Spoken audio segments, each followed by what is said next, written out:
तो पिछले एपिसोड में देखा था हमारा मेन कैरेक्टर डाई फैमिली से बदला लेके वापस आ जाता है और अब आते हैं हमारी मैडम जी की ओर, जहाँ पे मैडम जी देखती है कि हमारा मेन कैरेक्टर वापस आया लेकिन हालत पूरा खराब है। जाओ जाओ जल्दी से गर्म पानी और दवा दारू का बंदोबस्त करो।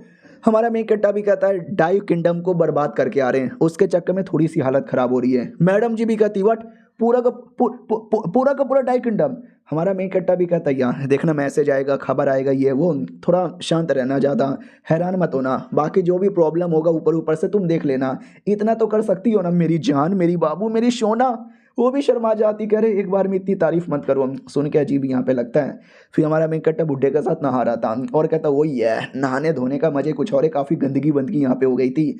अब डाई किंगडम हमारे बीच में रुकावट यहाँ पे नहीं बनेगा, बाकी किंगडम लोग को भी अब मैं देखना चाहता हूँ ताकि साला कोई पंगा यहाँ पे ना ले सके, वरना हमारे साथ भी वही हालत होगा जो लीन फैमिली के साथ हुआ था। बुड्ढा भी कहता है एक बार कोई तुम्हारे साथ दुश्मनी करे ना, दुश्मन को मिटाओ, वरना दुश्मन आके तुमको मिटा यहाँ पे देगा।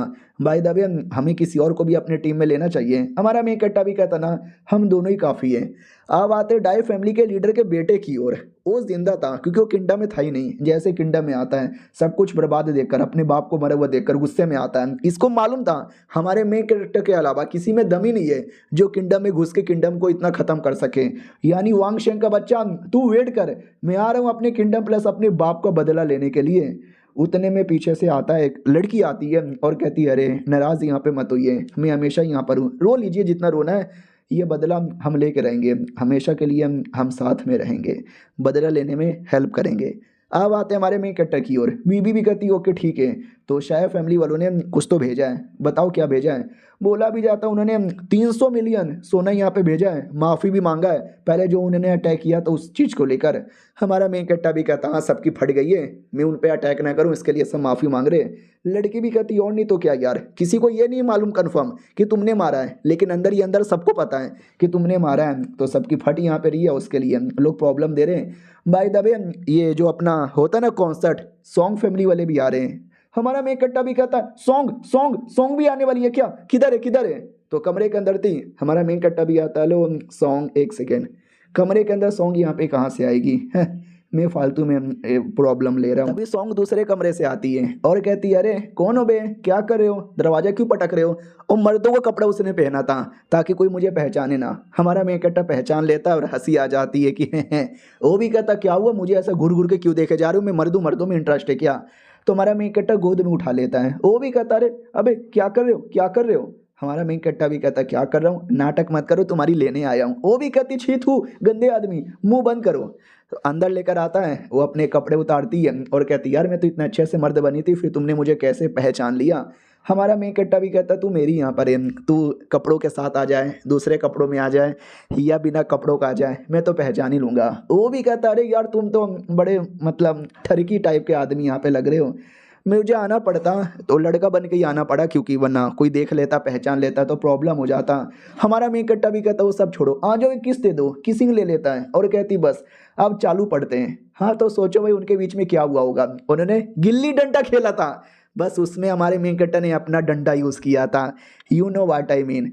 जब दोनों के बीच में हो जाती है तो हमारा मेन कैरेक्टर भी कहता है जग गई, करने के बाद तो सो रही थी, तुम्हारी पूरी बॉडी हिली हुई है। वो फिर से गालों पे पप्पी दे देती है और कहती है तुम्हारे चक्कर में जितना ज़्यादा फोर्स के साथ तुम करते हो ना उतना ही थकान होता है, उतना ही नींद आ जाता है। हमारा मेन कैरेक्टर भी कहता रे काइंड ऑफ डुओ कल्टीवेशन था, तुम्हारा भी फायदा मेरा भी फायदा। ये भी कहती उससे मुझे याद आया जो डाई किंगडम के साथ तुमने ये सब किया ना, बाकी लोग की एकदम जली पड़ी है, वो लोग अब तुमसे पंगा लंबे समय के लिए नहीं यहाँ पे लेने वाले। अब डाई किंगडम जा चुकी है तो 1000 जेडी का जो प्रॉब्लम है ना हम उसको भी सॉल्व कर सकते हैं, उसके बारे में कई सीक्रेट भी ले सकते हैं, पता कर सकते हैं।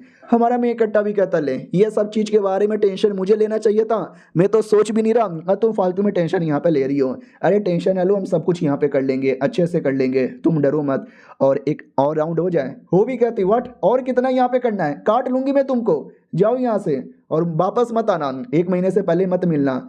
हमारा मेन कैरेक्टर भी कहता ठीक है मीटिंग में आ जाना, फिर कॉन्सर्ट में भी आ जाना। अब आते भाई वही मीटिंग जो भी था तो उसमें सब लोग थे, मैडम जी भी आई थी अपने महारानी के रूप में, हमारा बुढ़ा भी था। वो भी कहता ओके ठीक है, सबको यहाँ पे मालूम है ना किस लिए मीटिंग यहाँ पे हो रही है। वो लोग भी कहते नहीं नहीं मालूम, तो बुढ़ा मुंडी निकाल कर दिखा देता है डाई फैमिली के राजा का। बोला भी जाता है ये डाई फैमिली का राजा। ये लोग भी कहते माय गॉड, ओ अबे ये आदमी कितना स्ट्रॉन्ग था, तुमने वाकई में मार डाला। वो भी कहता हूँ नहीं तो क्या, हमने पहले कितने बार इनको बोला है कि हम खतरनाक लोग हैं, पंगा मत लो। दुनिया में बहुत लोग पंगा लेने आए थे, हमने सबको एक एक मौका दिया कि जाओ बेटे तुमको छोड़ देते हैं, लेकिन ये लोग तो भी हमारे पीछे पड़े हुए थे। देखो अब उनका क्या हालत यहाँ पर हो गया। तभी बोला भी जाता, वो माय गॉड यार तुमने तो वाकई में कमाल करके दिखाया। और कोई कुछ बोलना चाहता है? हाँ, तो एक आदमी सामने आता है और कहता है यार मैं कुछ यहाँ पे बोलना चाहता हूँ। वो भी कहता क्या बोलना चाहते हो बको? तो आई डोंट नो यार इनके बीच में क्या बातचीत होती है, मुझे समझ यहाँ पे नहीं आता। अचानक से बस वो जो लड़का है ना, घुटने पे आके माफ़ी मांगने लगता है। ये शायद उसका बेटा था, मैं पहचान नहीं पा रहा लेकिन शायद बेटा था, क्योंकि ये बात ही ऐसा कहता है। ये कहता है कि जो कुछ हुआ मैं स्वीकार करने को तैयार हूँ, मुझे रिजल्ट वैसे पसंद नहीं आया लेकिन मैं मंजूर लेने को तैयार हूँ। हमारा मेन कट्टा भी लाइक वाकई में इसके दिल में कुछ गड़बड़ है या मुंह पे ऐवी बातें कर रहा है। अगर सच्ची बातें कर रहा है तो ठीक है, इसको मैं कुछ नहीं करूँगा और ये अपनी फैमिली वापस से चला सकता है। लेकिन अगर कुछ उल्टा सीधा मन में प्लान कर रहा है ना, ये भी मेरे हाथों से मरेगा। वो भी कहता देखो मेरे पापा से जो हुआ वो हुआ, अब वो मारे जा चुके हैं, उनके बारे में मुझे कुछ भी नहीं सोचना। अब सारी चीज़ें मैं खुद ही करना चाहता हूँ, इस देश को आगे यहाँ पे बढ़ाना चाहता हूँ, उनके साथ अब मेरा कोई लेना देना नहीं है। हमारा मेन कट्टा भी लग वाओ यार क्या बात है, मतलब सच्ची में ये मान गया, सही है यार। तो एक बूढ़ा वो भी कहता हूँ कि ठीक है तो मान गए, तो हम फालतू में ज़्यादा कुछ नहीं बोलेंगे, अब जाओ अपने अपने घर। और ये चैप्टर यहीं ख़त्म हो जाता है। मिलते हैं किसी और वीडियो में, जब तक के लिए बाय बाय।